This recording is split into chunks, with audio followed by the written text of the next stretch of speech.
నీకు నా మీద ఎంత ప్రేముందో నాకు తెలుసు దొరబాబు. కానీ నేను నీకు దగ్గరగా ఉండలేను. నా పరిస్థితి అలాంటిది.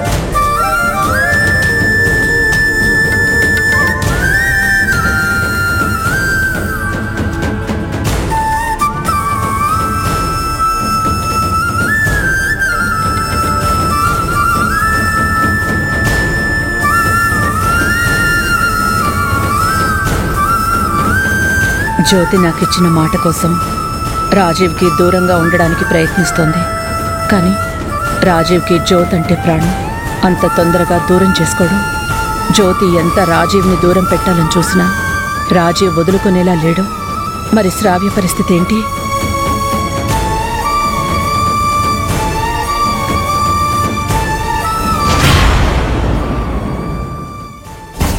శ్రీకాంత్ గారు, రాజీవ్ సార్ ఏదో ఫైలు డాక్యుమెంట్స్ తెమ్మన్నారు. రెడీ చేయమని మీకు చెప్పారంట కదా? అదే పని మీద ఉన్నాను సావిత్రమ్మ. 5 నిమిషాలు వెయిట్ చేయి, ఇస్తాను.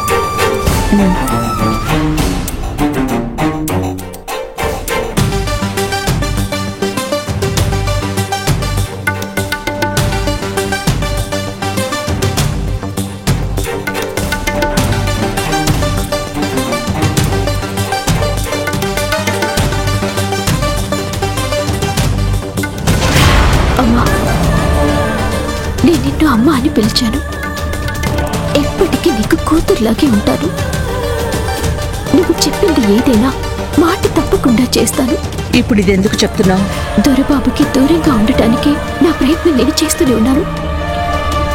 నిజం చెప్పాలంటే దూరంగానే ఉంటున్నాను. కానీ జీవితాంతం నీకు అమ్మలా తోడుంటానని మాట ఇచ్చిన నేనే శ్రావ్యని భర్తకి దగ్గర చేయమని మాట తీసుకున్నందుకు మానసికంగా నలిగిపోతున్నాను.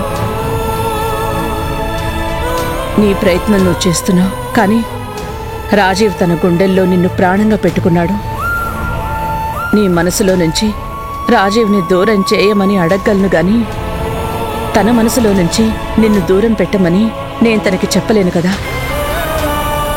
నా కూతురికి వైవాహిక జీవితం అనుభవించే అదృష్టం ఉందో లేదో, భర్తతో కాపురం చేసే యోగ్యత ఉందో లేదో తన తలరాతే నిర్ణయించాలి. బాధపడకమ్మా, నీ కోరికని నెరవేర్చడానికి నేను చేయగలిగేంత చేస్తాను.